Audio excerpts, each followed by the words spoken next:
durchgesetzt und zugleich eben dadurch in die höchste Verbindlichkeit.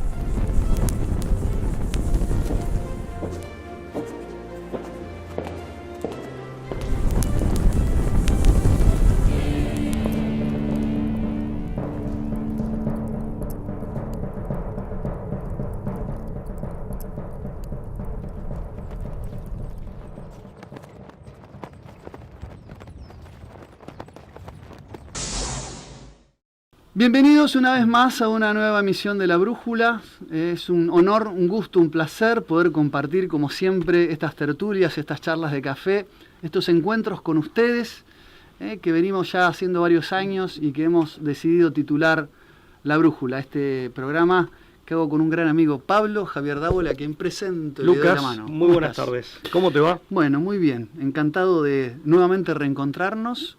Y contento por las repercusiones del último programa también sobre Simmel, ¿no? Sí, sinceramente han sido muy buenas. Pablo, hoy tenemos un tema delicado por la importancia que reviste. Un tema a propuesta tuya en su momento, que fue incluso retomado en aquellas interesantes tertulias que organizaba Juan Manuel de Prada, allá por el año 2012, en ese maravilloso programa Lágrimas en la lluvia, donde invita a una serie de intelectuales, entre ellos Miguel Ayuso, y reflexionan sobre la idea del milenarismo y de las controversias que ha generado las interpretaciones de este libro tan críptico del apóstol San Juan, el vidente de Patmos, que es el Apocalipsis, sobre todo en este capítulo 20 que habla de el reinado de los 1000 años, ¿no? Y esto a colación porque es un tema que sigue hoy dando que hablar, y grandes mentes del tradicionalismo hispánico-católico, podemos decirle, entre ellos Leonardo Castellani, han sido señalados de posturas milenaristas. Una postura que incluso acompañó a la Iglesia durante los primeros 400 años de gestación, estamos hablando del siglo I al V más o menos, que hicieron una interpretación bastante literal de algunas figuraciones que aparecen en el libro de las Revelaciones. Por eso quería con vos y con la gente que nos está mirando compartir algunas ideas sobre esto tan profundo, tan interesante para analizar, que es el tema del milenarismo, y si efectivamente constituye y en qué aspecto constituye una condena, incluso una condena herética, condenada de herejía por la Iglesia. En este punto concreto quiero decir que cuando uno analiza algunos de los actores que aparecen en el Apocalipsis, y sobre todo en este capítulo 20, nos tenemos que retrotraer a una figura que ya está mencionada por el profeta Ezequiel, ¿no? Uno de los libros proféticos, ¿no? Que es uno de los libros, de los más importantes libros proféticos después del libro de Isaías y de Jeremías, el profeta Ezequiel. Recordemos que todo esto está contemplado en toda una tradición cristiana, pero que forma parte de los textos veterotestamentarios, que son compartidos tanto por la tradición judía como protestante. Recordemos que el Tanaj son 24 libros, tiene la parte de la Torá, que es la parte de la ley, la parte de los Nevín, los profetas, y los Ketubí, serían las tres partes del Tanaj, que serían los profetas y los escritos, ¿no? Y que la interpretación de la cristiandad le agrega varios libros más. De hecho, contra los 24 que tiene la tradición de la Tanaj Torá, se le suman varios libros más, haciendo un total de 46 para la tradición católica y la ortodoxa, con esos 7 libros que nos separan de los protestantes, que son los deuterocanónicos, ¿no? Para ellos no son de inspiración divina, para los católicos y los ortodoxos son de inspiración divina. No formarían parte de la Biblia, y para los católicos. Para los católicos. Y los ortodoxos, para los ortodoxos también. También, efectivamente. Ahora, en el libro de Ezequiel hay 3 temas muy importantes, que son el juicio de Israel, el juicio de las naciones y las bendiciones futuras. y menciona una figura muy interesante que es la de Gog y de Magog, que eran enemigos de Israel, cuya destrucción se anuncia por el profeta, y que dará el establecimiento de una nueva era de paz. Palabras que en Ezequiel quedan ahí nomás, pero que se retoman y no vuelven a aparecer dentro de la tradición bíblica hasta el capítulo 20 del Apocalipsis. Sí, en definitiva, nombre que significa revelación en griego, ¿no? Por eso también en otros ambientes se le suele llamar libro de las revelaciones. Efectivamente. Desde ya hay que aclarar al público, y es una cuestión, digamos, de sentido común y de elemental responsabilidad y honestidad intelectual, que el programa nos va a quedar chico, nos va a quedar corto y tal vez amerite una segunda entrega, claro. Una segunda entrega para abordar esta temática tan apasionante, tan importante, porque, por ejemplo, para Leonardo Castellani, contra lo que dicen otros autores, todo el Apocalipsis confluye hacia esta idea del reino de los 1000 años. No habla de milenio, la Sagrada Escritura, pero sí habla de los 1000 años, que se puede interpretar como un largo... No aparece el milenarismo como concepto, como claro, palabra, es cierto, claro. pero se habla de un reinado de 1000 años. 1000 años, dice 1000 años, y eso se puede interpretar en sentido literal o se puede interpretar como un largo tiempo, es decir, como una forma de hacer referencia a un largo tiempo sin que esté especificado cuánto. Para nosotros, aparte, reviste una particular importancia. Este es un dato menor, pero no por eso deja de tener una cierta importancia que se añade, que se agrega, que es que la reivindicación moderna del milenarismo, y de un milenarismo no herético, en todo caso opinable, pero no herético, claro. Es un milenarismo espiritual, después lo vamos a aclarar, es en Hispanoamérica. Y fundamentalmente con figuras, no me quiero adelantar, pero ya lo dejo anticipado, de Chile y de Argentina. Efectivamente, ¿no? efectivamente. Ese recupero se da modernamente se da en nuestras tierras. Sí, sí, correcto. Es muy interesante esto que decís, Pablo. Y es verdad, claro, hablar de 1000 años implica, no importa cuántos exactamente sean estos años. Si son 1000... Precisamente porque no hay una concepción, sobre todo en libros de este calibre, no hay una concepción cronológica de la temporalidad, sino a lo mejor más parecía este concepto de kairos, de un destino, de un eschatos, de una realización, de un fin de los tiempos. Y es verdad que Castellani, y lo dijiste muy bien, ha sido forjador para la cristiandad, y por eso también siendo un hombre tan docto y a la vez tan sencillo él, ¿no? Un gaucho, poeta, pero también un teólogo, campo, ¿no? Sí. Un hombre de campo, pero un gran teólogo, uno de los más grandes que ha dado nuestra tierra. Leonardo Castellani siempre fue de reivindicar la idea cristiana del Cristo justiciero. Es decir... Bueno, acá es Cristo Rey, ¿eh? Bueno... Claro, ¿qué es? La idea no solo del Cristo Redentor, que existe, del muerto y resucitado, de que el que padece... el que logra la redención, es decir, cuya sangre derramada redime, sana, sino también de un Cristo, es decir, que adquiere otros ribetes, otras características, no necesariamente vengadoras, pero sí justicieras. Es que vos viste, aparte, cómo invitamos al público, incluso a aquellos que la terminología que utiliza el capítulo 20. Claro, cómo arranca la descripción de Cristo, digamos, que aparece, digamos, se hace una suerte de hueco, digamos, se abren los cielos y aparece en un corcel blanco, con el nombre Rey de Reyes grabado en el muslo, o sea...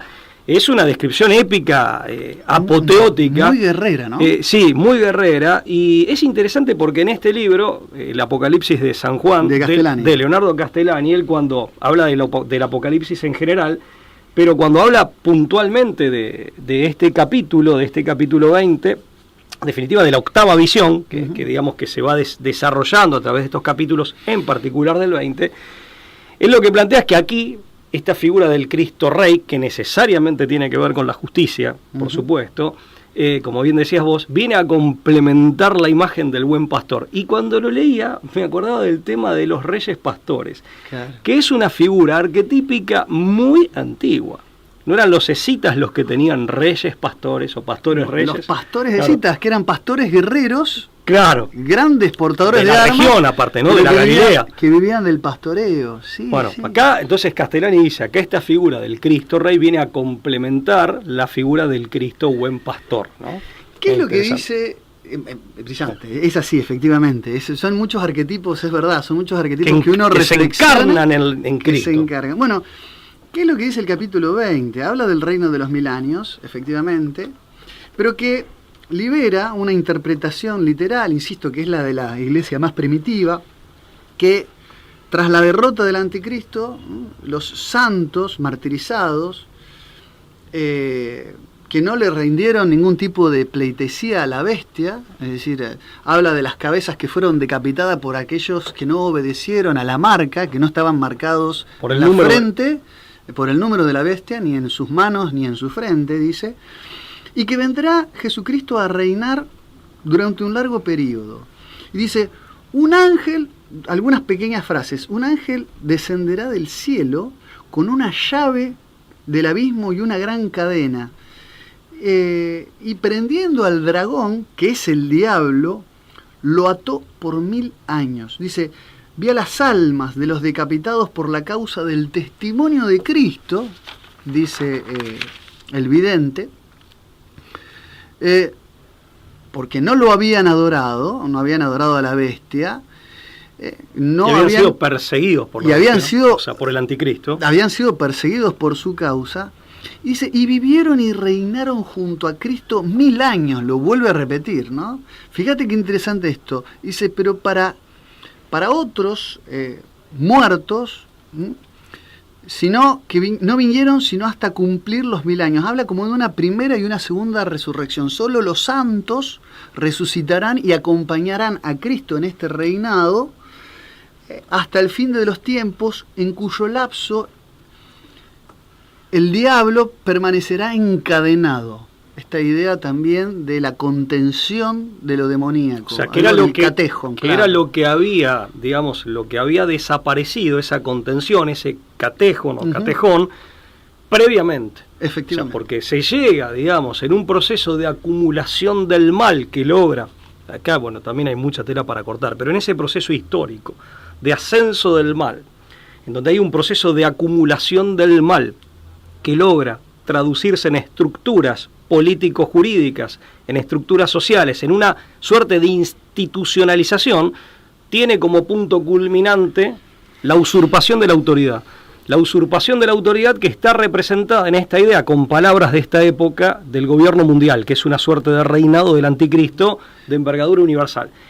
Eso, ahí ya no hay catejon, no hay ningún resto de orden natural ni de orden justo. Claro. O sea, todo ha sido dado vuelta, invertido, subvertido y usurpado.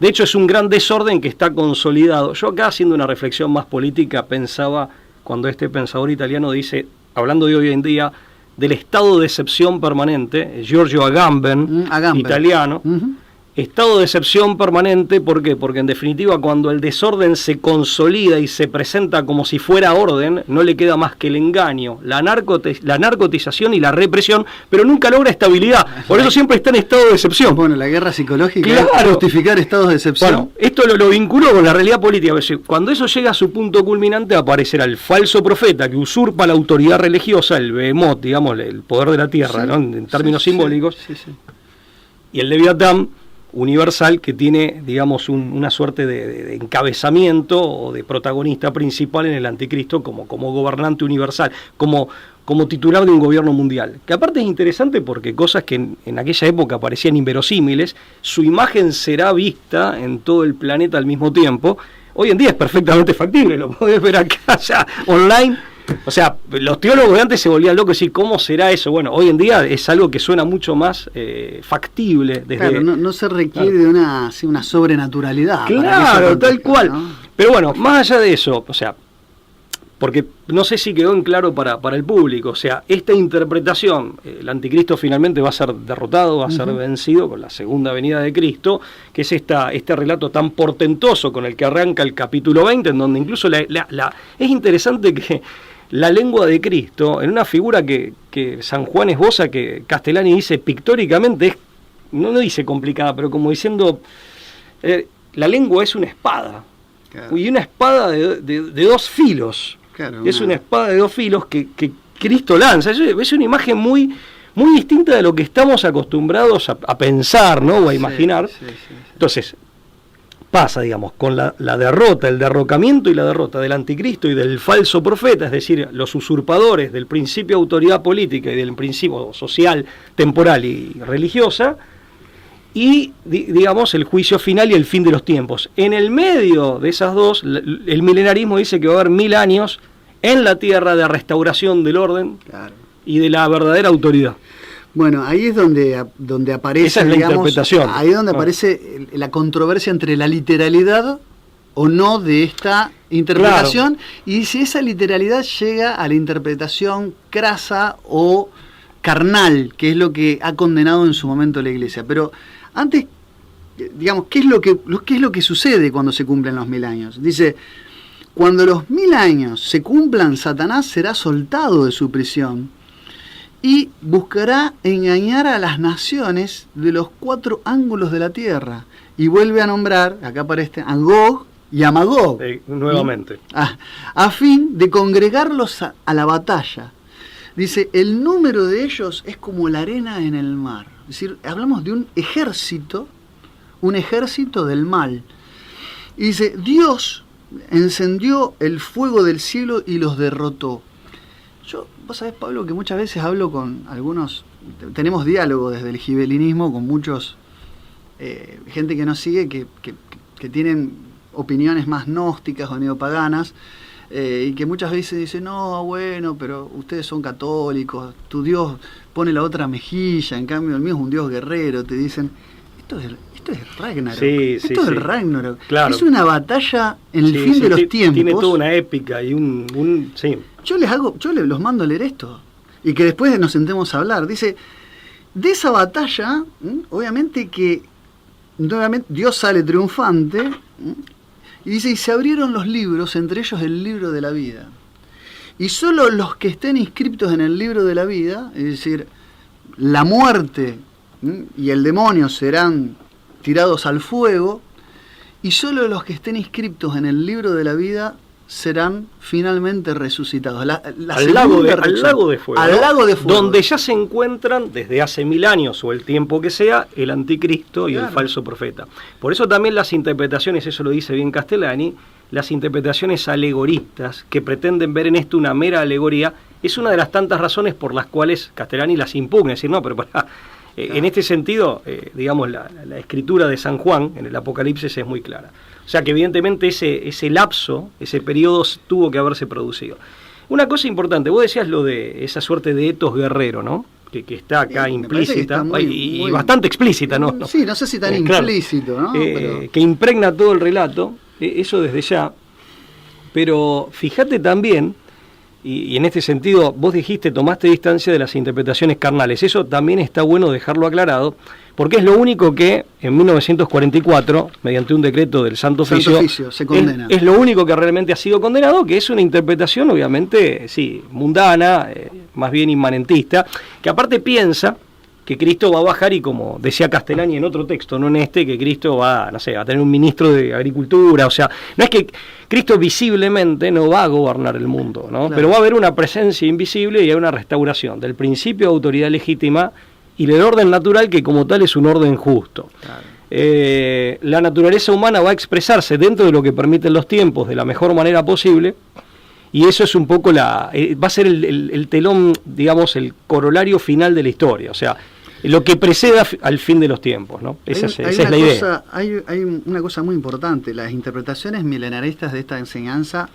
están presentes en el cristianismo más primitivo, muy emparentado con la línea de judeos cristianos, digamos, de lo que sería la didaché, ¿no? La enseñanza de los 12 apóstoles, estamos hablando de la segunda, no se ubica bien exactamente en el tiempo, pero es la segunda mitad del siglo I, pero antes de la caída del templo, antes del año 70, donde se estableció un poco la liturgia y la eclesiología cristiana, hasta el desplazamiento de esta línea más judeocristiana por lo que fue la mirada del cristianismo llamado pagano gentil de Antioquía. Y acá la enseñanza, vos fíjate que estaba muy vinculada a lo que era la Amidá, que era el manual de disciplina de las comunidades esenias. Eso también está en mi libro sobre Cristo Hiperbóreo. de la secta esenia del Qumran, ¿no? Que tenía características muy singulares, y después adoptaron esta postura del milenarismo padres de la Iglesia, como en el siglo II San Justino, San Ireneo, en el siglo XIII Tertuliano y San Hipólito, San Ambrosio, que fue obispo de Milán, tenía una posición milenarista. Y uno de los que contribuye a la conversión de quien va a ser San Agustín, ¿no? Efectivamente. Bueno, y hasta llegar, entre otros, a San Agustín de Hipona. Lo que pasa es que el milenarismo degeneró en una herejía, que es la herejía de la interpretación crasa o carnal de Querintos, y ya en el siglo V San Jerónimo hace una reacción, lleva adelante una reacción sobre esa interpretación herética carnal excesivamente literal, y el mismo San Agustín de Hipona, tal vez motivado por su lucha contra las posiciones maniqueas de las que él había sido parte, también se inclina por una mirada más alegórica, no necesariamente negadora del milenarismo, pero donde... Sí, pero primero lo habría abrazado, ¿eh? Pero primero lo habría abrazado. Y se inclina por eso. Castellani dice que, que igual el propio Agustín dice que no está seguro de que su interpretación alegórica sea la correcta. O sea, que no podía afirmarlo. ¿Qué es lo que hay a partir del siglo, y esto lo comparte en ese programa que vos me hacías mención, Miguel Ayuso, que a partir del siglo V ya no hay un criterio de unicidad de lo que es el famoso consensus patrum, un consenso por parte de los padres de la Iglesia. Y esto generó que se avive la controversia.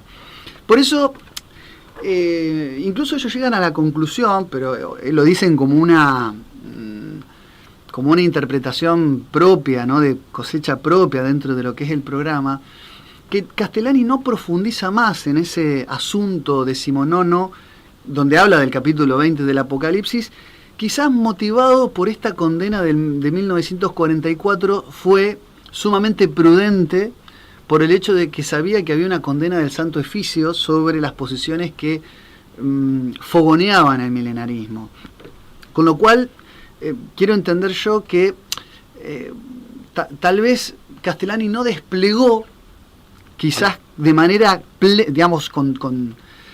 con toda su capacidad, su enjundia y principalmente con sus conocimientos teológicos, a fondo la cuestión del capítulo 20, entre otras cosas porque fue prudente de no chocar con algunas condenas previas que ya el Santo Oficio había hecho explícita. Máxime considerando el tipo de libro que es un libro de interpretación del Apocalipsis. Ahora fíjate que en la novela... exégesis que hace, nada fácil, digamos. No, y sistemática, o sea que tiene, tiene nivel académico y puede usar, cualquier estudiante de teología conoce el libro, o debiera conocerlo.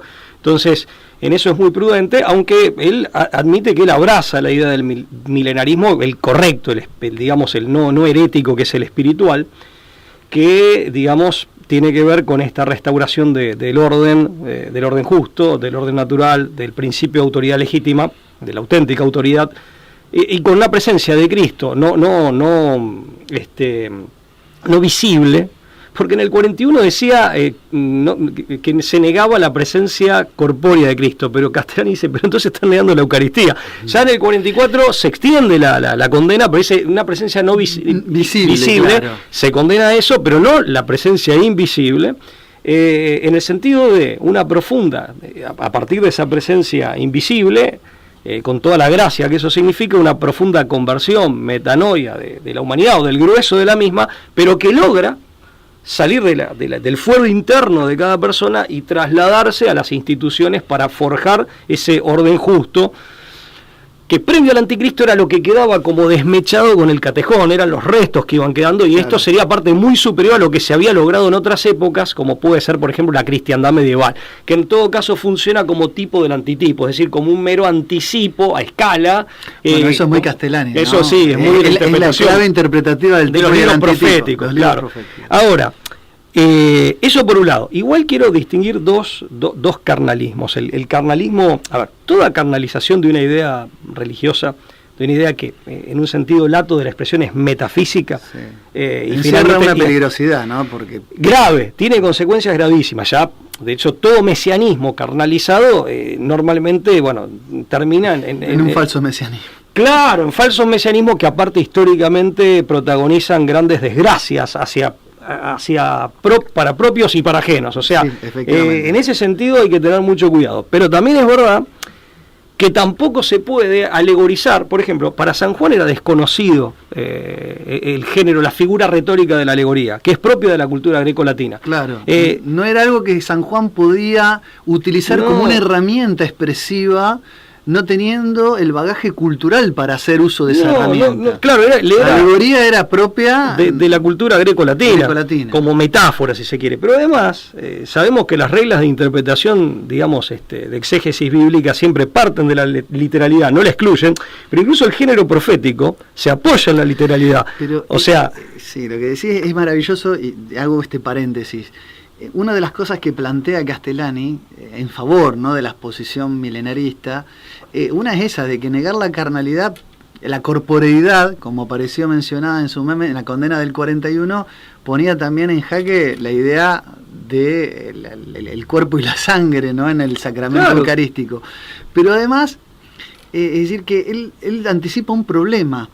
¿Qué debe interpretarse literalmente? ¿Qué debe interpretarse de manera alegórica? ¿Qué debe ser tenido en sentido literal y en sentido figurado? Es decir, se genera un problema, un embrollo lleno de matices.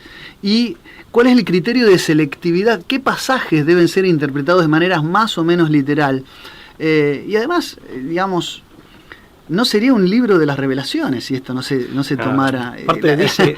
Es decir, nosotros no podemos negar que esto es un libro que tiene pretensiones de revelación, ¿no?, de inspiración divina, que es una revelación. Es una revelación. Entonces, Castellani dice, aparte, siendo un libro sagrado, es palabra de Dios. La palabra de Dios, a diferencia de la palabra humana, es una palabra creadora. La palabra humana meramente designa. Entonces, de pronto que a la palabra de Dios se le atribuya, así como así, se descarte toda literalidad y se le atribuya, digamos, necesariamente una interpretación alegórica que además no cierra porque te contradice con otras partes del texto, te coloca o te lleva a contradecirte con otras partes del texto y te deja ahí embrollado, dice claramente no está bien hecha. Con un agravante, en definitiva, las cosas tienen más fuerzas que la palabra humana. O sea, la palabra de Dios es creadora. Esta es leyendo a Castellani, releyendo esta parte, yo pensaba, claro, la palabra de Dios como tal es creadora. De ahí vienen las cosas, o sea, lo creado, los entes, efectivamente, y la palabra humana designa. Pero claro, en esta época,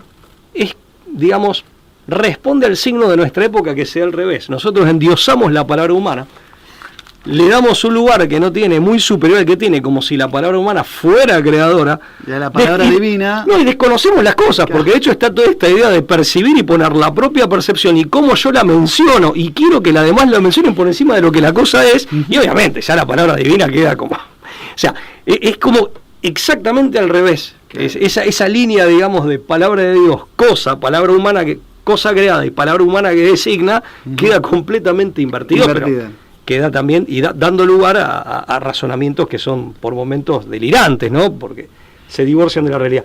Mirá, sí quería hacer un distingo entre dos carnalismos distintos. Una es el originario, el de Querintos, que era un carnalismo, hasta te diría, cuando uno lo lee, hasta parece medio hedonista, porque él habla de un reinado de santos que se casan, tienen banquetes, en donde aparecen, digamos, los apetitos inferiores, parece que es una cuestión de placeres.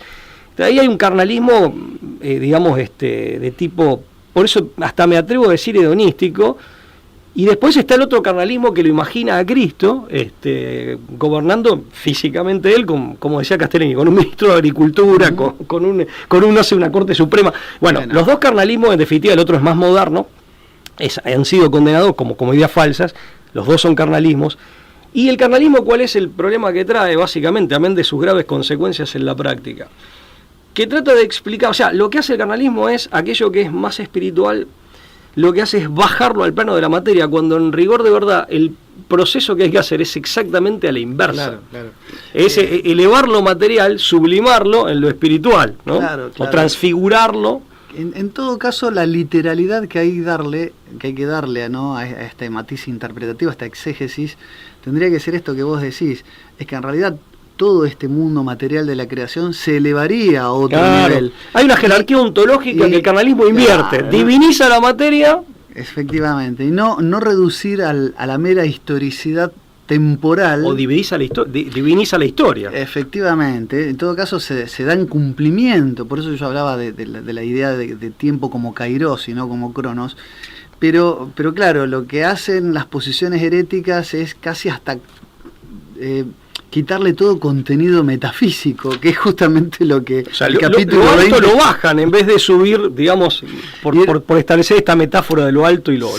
Sí, no, está muy claro, Una cosa importante, y después viene la reacción que se corre, es herética por el otro extremo, que normalmente se vincula a las posturas gnósticas, en el sentido de negarle todo valor a lo material y verlo como antitético de lo espiritual. Claro, sí. O sea, demonizar la creación como una especie de prisión, ¿no? Claro. De un espíritu increado. Efectivamente, Pablo, lo cierto es que cuando yo revisaba aquel programa de Juan Manuel de Prada junto a Miguel Ayuso y algunos hombres de muy docta erudición, no vi que ninguno se atreviera a sentar una postura definitiva sobre el tema. Abre esta pregunta si con Cristo se realiza el fin de los tiempos y cómo se realiza ese final. Es decir, no termina de haber en ese debate una precisa, contundente y definitiva posición que se impone, precisamente por algunas condenas que tuvieron su razón de ser en momentos en que se hicieron interpretaciones heréticas de este milenarismo carnal o craso, pero que llevaron a veces a poner el acento en una mirada tan alegórica que negara estos acontecimientos tales como son relatados, al punto tal de que ese reinado vendría a hacer el bautismo y la comunión, esas dos resurrecciones tendrían que ver con los mismos sacramentos, pero negando esta visión. El episodio histórico, o la etapa histórica. Claro. Exactamente, como un episodio que tendrá lugar en el fin de los tiempos. Que es lo que Castellani abiertamente critica. Que sí, critica, y yo diría que hasta lo señala como una posición igualmente herética, una posición contraria a la enseñanza. Sí, a cómo se debe interpretar. Mirá, acá, yendo a, nosotros mencionamos a Castellani en Argentina, ¿no? Hay que decir que fue... Pero hay otros autores. Hay otros autores ya en el siglo XX, fines del XIX y en el siglo XX, en Chile también sacerdote Osvaldo Lira. En Chile, efectivamente. Efectivamente, Monseñor Rafael Eizaguirre, aparentemente su sobrino Jaime Eizaguirre, y la revista en los años 30, la revista Estudios. Y obviamente el antecedente es en Chile Manuel Lacunza, en realidad Manuel de Lacunza y Díaz, un hombre que vivió entre 1731 y 1801, que publica sus manuscritos a fines del siglo XVIII, pero el libro completo, la compilación de estos manuscritos, a partir de 1811, en una edición que se hace en Cádiz con errores, que el Santo Oficio va a detectar, pero va a quedar depurada de esos errores en 1825. Y Manuel Belgrano, argentino, fue una de las personas, prócer argentino, fue uno de los que hizo la reedición del libro de Lacunza. El libro se llamaba, ¿no? Efectivamente, La venida del Mesías en gloria y majestad. ¿Por qué? ¿Y por qué en Hispanoamérica? Porque, también hay que entender que toda la evangelización en Hispanoamérica se hizo también bajo un fuerte impulso mesiánico que, lo hemos citado en otros programas, que es tributario, que se ha nutrido de un cierto mesianismo cristiano, católico, catalán aragonés, germánico, sí, de los Hohenstaufen, que los reyes católicos de alguna manera los Austria, claro, en general tenían, ¿no? Y eso quedó en Hispanoamérica. O sea, para mí no es casual, si bien no es exactamente lo mismo, hay todo un impulso mesiánico y una tendencia a hacer este tipo de interpretaciones escatológicas a la luz del final de los tiempos, que en Hispanoamérica, gracias a todo ese proceso, quedó. Y no es casual que esta reivindicación del milenarismo haya aparecido en Hispanoamérica y en el sur de Hispanoamérica, Chile y Argentina, ¿no? Pablo, lamentablemente para ir terminando. Esto también, porque cuando te muestran un Manuel Belgrano liberal, como que era un tipo ajeno a la religión, bueno, no tiene absolutamente nada que ver con el Manuel Belgrano real, más allá de la figura de él, de distintos aspectos que se puedan evaluar de Manuel Belgrano, pero... Sí, te lo equiparan a un Mariano Moreno. Claro. Un jacobino. Un tipo al que no le sobraba el dinero, porque de hecho muere, digamos, en una situación económica muy comprometida, él por su generosidad y lo que había aportado. Aparte marginado con los ejércitos del norte. Que se tomó el trabajo de reeditar el libro. La guerra de Salta. Que padeció, ¿no? En su trayecto, pero que fue un gran prócer y además un gran devoto de la Virgen, ¿no? Me dejas decir una cosa antes de cerrar, que acá hablamos del milenarismo espiritual. Lo que te iba a preguntar es, como para no dejar también todo este planteo, sino ¿milenarismo sí o milenarismo no? Es una idea que... Bueno, si no se han jugado hombres más eruditos que uno, mucho más eruditos que uno. Yo creo que sí, pero... Yo también, yo creo que... Yo soy partidario del sí, pero con un montón de aclaraciones. Con mucha prudencia y mucha cautela, pero para decirlo brevemente, yo no soy teólogo, así que partiendo de esa premisa o con esa aclaración, pero no, es una idea, creo que es factible, sí, creo que... A ver, la interpretación alegórica, en lo personal, comparto las críticas de Castellani, no me cierra porque te pone en contradicción contra el texto y contra las interpretaciones del resto del Apocalipsis, así que me da la impresión de que milenarismo... Yo no veo ninguna incompatibilidad. Aparte no veo ninguna incompatibilidad con otras enseñanzas fundamentales. Al contrario. No el carnal, ese está claro que es una tergiversación, Por supuesto. Está claro que es una tergiversación. Pero bueno, la historia dirá, Dios dirá a través de lo que vaya sucediendo, eso uno... Es que en el fondo yo creo que no hay que cometer la arrogancia de querer tener una interpretación última y definitiva de esto, ¿no? Hay que dejarse tocar. Cualquier cosa es apasionante. Lo que no creo... Como decía Emilio Comar, orden y misterio. Hay que convivir con el misterio. Sí, está bueno, porque aparte cierra desde este punto de vista. Porque sería restauración del orden en lo sociopolítico, en lo jurídico, lo eclesiástico, incluso lo eclesiástico, lo institucional, desde una metanoia profunda de la humanidad, que coincide con muchas profecías de la Virgen María, etcétera, pero bueno. Pero además, por lo menos desde mi modesto punto de vista coincide, pero además hay un tema. La transfiguración se aguarda para el fin de los tiempos, nuevos cielos, nuevas tierras. Es lógico que esto se tenga que restaurar primero, y acá en esto yo soy bien platónico en esto. Primero hay que restaurar la polis, que es el terreno de la libertad humana, para restaurar el cosmos. La polis es un microcosmos, restaurar el cosmos. ¿Por qué? ¿Qué es la transfiguración? Porque de hecho, el trastocamiento del cosmos por la introducción del pecado aparece en el ámbito del hombre. Entonces, primero hay que restaurar en el orden de lo humano para que finalmente se produzca esto de la renovación de Cristo, que dice: yo hago nuevas todas las cosas, nuevo cielo, nuevas tierras.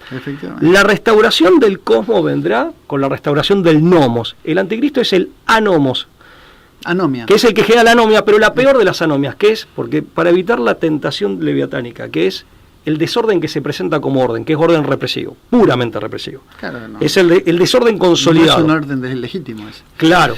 Está muy clara la posición. Así que me suena muy lógico, sí. Yo lo que veo, y cierro también con esta idea, ya más en un lenguaje... un montón de cosas. No, por supuesto, pero en un lenguaje llano, pero nos tenemos que ir en un lenguaje llano.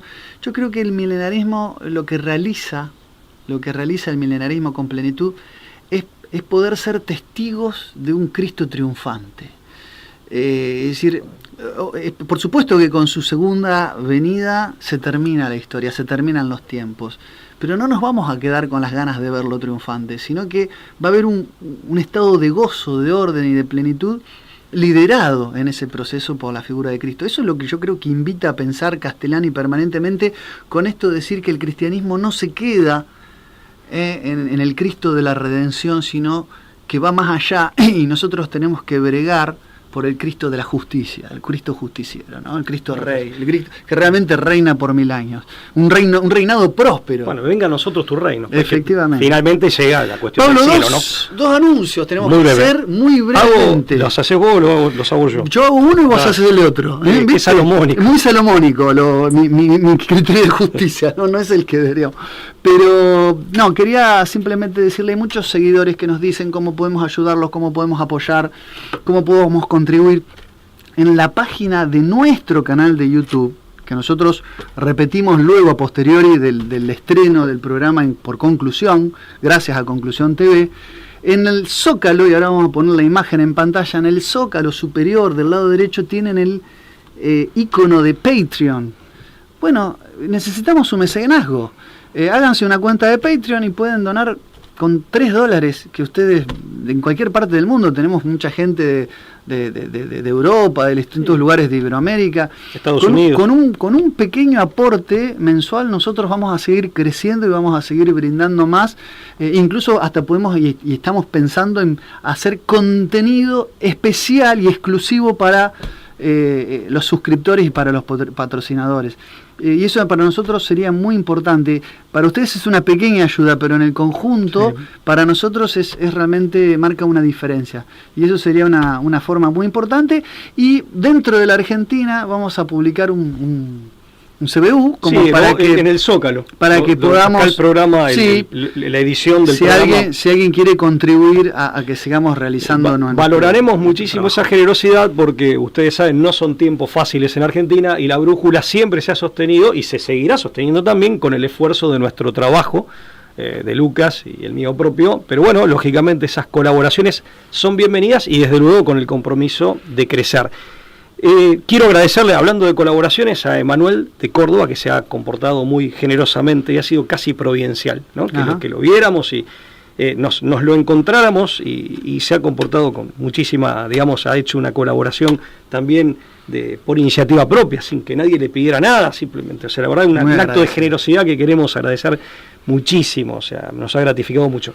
Último aviso y cerramos, que acá la edición, la dirección necesita el espacio. Vamos a hacer una diplomatura con Lucas Carena, quien les habla, los profesores Felipe Botalla y Javier Nicolás de España, el profesor Giofiani Peirano de Perú, todos grandes amigos. Una diplomatura de psicopolítica y transhumanismo, en el marco de la Universidad Abierta Interamericana. Esto comienza, van a ser 6 meses, de cursado los sábados, virtual, de modalidad virtual. Vamos a poner la placa y ahí van a ver el correo electrónico donde ustedes pueden averiguar si están interesados en informarse o bien inscribirse. Claro, bien directamente inscribirse, hacer esa diplomatura. Esto va a ser a partir del sábado 6 de mayo hasta el sábado 27 de octubre, o sea, son 6 meses. Bueno, están todos invitados a hacerla y a participar de la misma.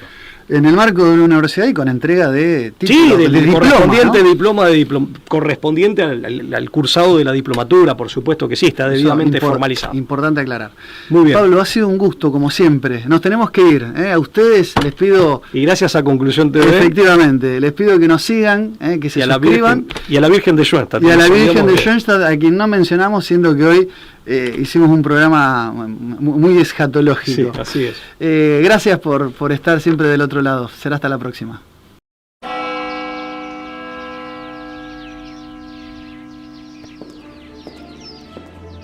Freiheitsgesetz und zugleich eben dadurch in die höchste Verbindlichkeit.